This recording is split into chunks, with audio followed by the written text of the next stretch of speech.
Alright, mga kababayan, mga kaibigan, mga katokis at mga kapots. Welcome po muli dito sa Simply Tokis Vlog. Tayo po ay magbibigay ng ating maiksing komento, opinion at reaksyon sa mga mainit na usaping politika sa ating bansa. Shout out po lahat sa inyo at may God bless us all, may God bless our country, and may God bless the Marcos administration and protect it from the forces of evil. Okay, so ang pag-usapan natin mga kababayan, ito pong si Senator Bato, the Puncher de la Rosa. Kasi po, meron po tayong napanood na video kung saan yung sinabi niya po sa hearing na ginanap nilang dalawa ni Senator Amy Manotoc. No, kumbaga silang dalawa lang naman ang naglokohan doon. No, wala po yung mga gabinete ng administrasyong Marcos dahil na rin sa paalala ni E.S. Bersamin sa pamunuan ng Senado at kay Senator Amy Manotoc na hindi na po dadalo yung mga gabinete at mga executives ng administrasyong Marcos. Kasi po, paalala lang kay Amy Manotoc na komprehensibo na yung ginawa mong investigasyon at nakagawa ka ng komprehensibong findings even though you're saying it's only a preliminary. Pero comprehensive na, nilabas mo na sa media yung findings mo. So, ano pa ang kailangan ng mga taong bayan na malaman? Ang ginagawa mo na lang naman you are fishing for somebody to blame about the yung nangyari kay Digong mo. Kasi sabi niya, kung maalala niyo mga kababayan, kahit na siya na lang ang maiwan, titindigan niya po ang kanyang Tatay Digong, no? Talagang idol na idol niya si Tatay Digong. Si Tatay Digong niya umaming meron siyang mga killer squad. Si Tatay Digong niya umamin na nambabalahura ng mga babae. Ang Tatay Digong niya ay misogynist. Ang Tatay Digong niya ay umaming nangurakot. Ang Tatay Digong niya ay umaming hindi niya kayang ipagtanggol ang West Philippine Sea, bagkus ipamigay na lang daw ang West Philippine Sea. Tubig lang yan sa China. So niloko lang tayo ni Digong. So titindigan niya yung manluloko, ano siya? Alam nyo na. Ngayon, dyan po sa hearing nila ni Bato nung April 3rd, parang ang dami pong langaw na nakasama yung dalawang senator na yan, no? At dyan nga po mga kababayan, itong si Senator Bato de la Rosa ay nagbigay ng kanyang pahayag, ang kanyang disappointment. Dismayado po ang napakagaling na Senator the Puncher de la Rosa dahil wala po siyang nagisa. Wala po siyang naitanong sa mga gabinete ng administrasyong Marcos. Kasalanan mo rin yan, Senator Bato the Puncher de la Rosa. Bakit nung unang hearing na kung saan kompleto sila, nandoon ang DND Secretary, DILG Secretary, DOJ Secretary, you know, I'm doing my slang. At mga opisyal ng kapulisan, nandoon si General Torre. Baka naman, ito lang po ha, I'm not accusing you. Baka naman ako lang po ay nagtatanong. Baka ikaw naman ay natakot na pumunta doon dahil malay natin, isa iyong patibong para ikaw ay serban ng warrant of arrest. Pero sabi nga ni Escudero, proprotektahan ka ng Senado. Pero, kung meron lang sesyon ang Senado, wala kayong sesyon Wala kayong session. Wala kayong session. Di ba yun ang sabi ni Escudero? Mapoprotektahan siya ng Senado kung meron lang sesyon ang Senado.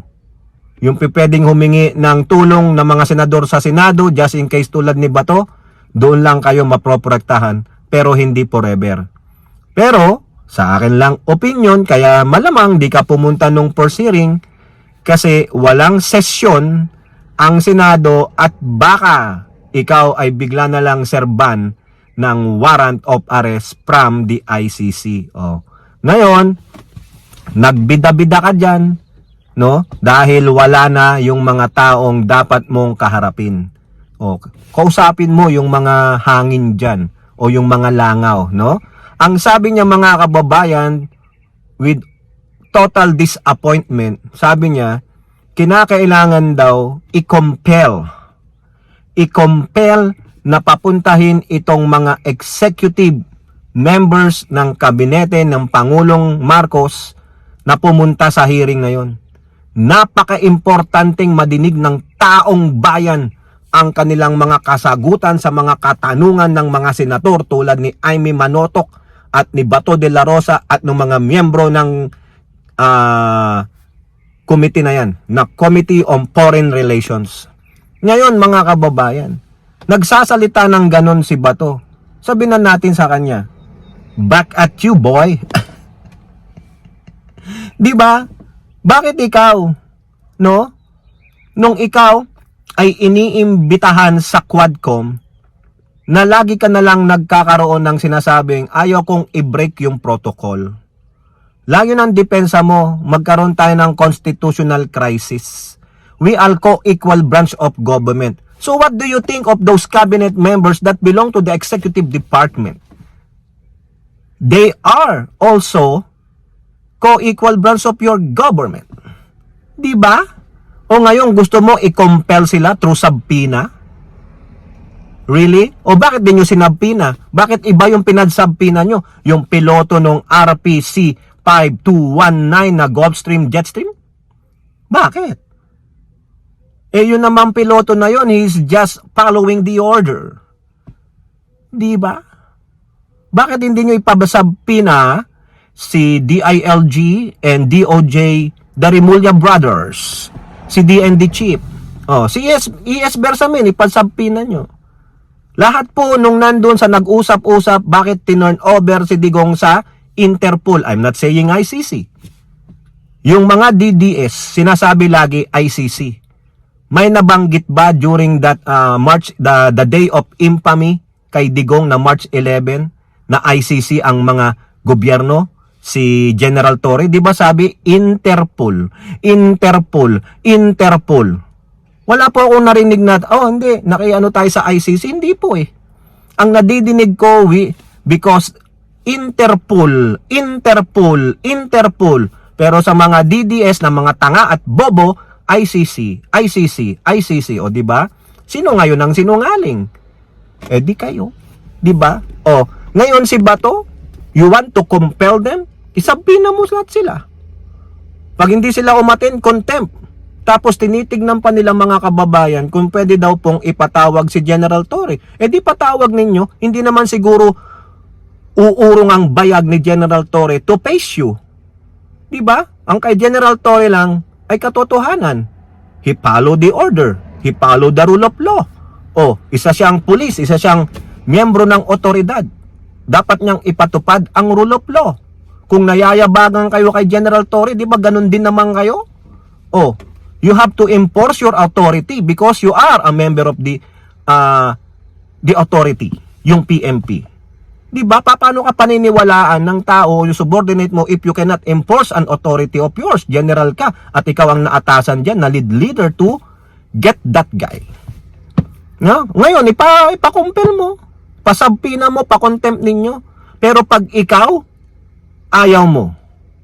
Di ba ilang beses kang iniimbitahan sa Quadcom para naman madinig ang panig mo? Ano sinasabi mo?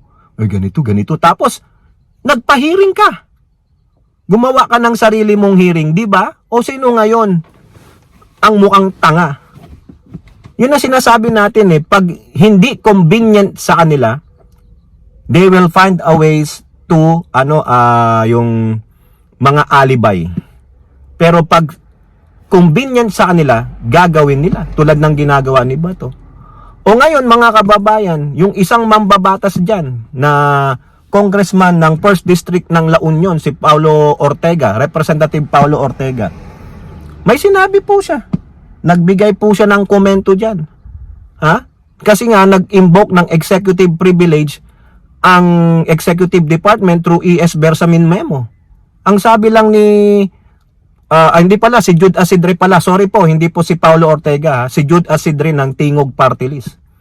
Anong sabi niya? It is constitutional. Yung ginawa ng Executive Department. Ginamit lang nila yung EO ni Gloria na EO 84. Di ba? And remember, you are co-equal branch of government. You cannot compel, you cannot force them to do it. Bakit hindi nyo irespeto? Ha? Kayo ba? You should have shown, or you have to show a mutual respect. You have to accord them a mutual respect. Bakit? Nung kayo ang pinapatawag, wala kayo. Diba? Pero nirespeto kayo. Pero ngayon, may gusto kayong ipagawa, pero nire-repel kayo. Anong gagawin ninyo? Public scrutiny? Taong bayan? Di po eh.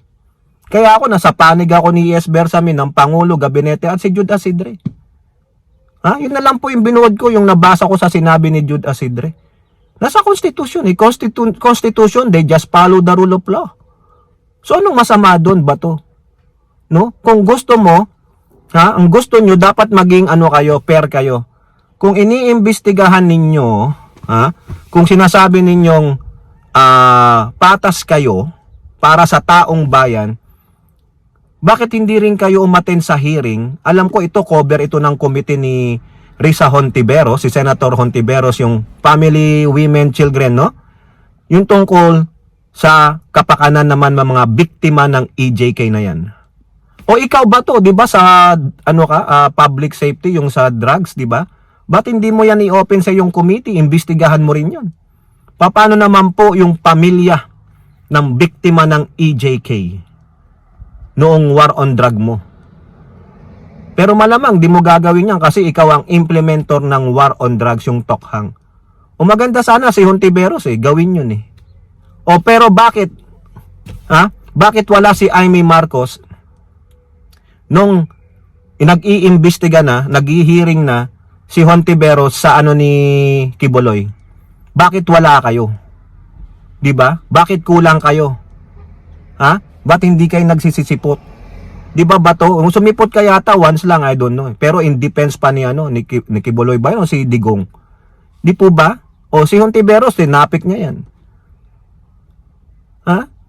Nakakahiya po eh. Nagiging sarswela lang ang Senado natin because they allow it this kind of Kaya hinold muna ni Escudero yung yung subpoena nyo dun sa dalawa eh.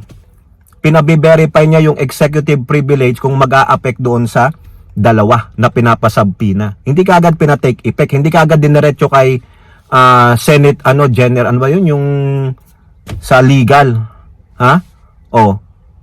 Hindi kaagad doon sa Sergeant at Arms, sa legal department muna para malaman yung constitutionality, yung validity, ano ang saklaw ng ng Senado doon sa executive privilege. Para maganda naman yung ginawa ni SP, 'di ba? Para naman may fairness, para walang mabubutasan si SP na pumirma lang kaagad, sige bigay na.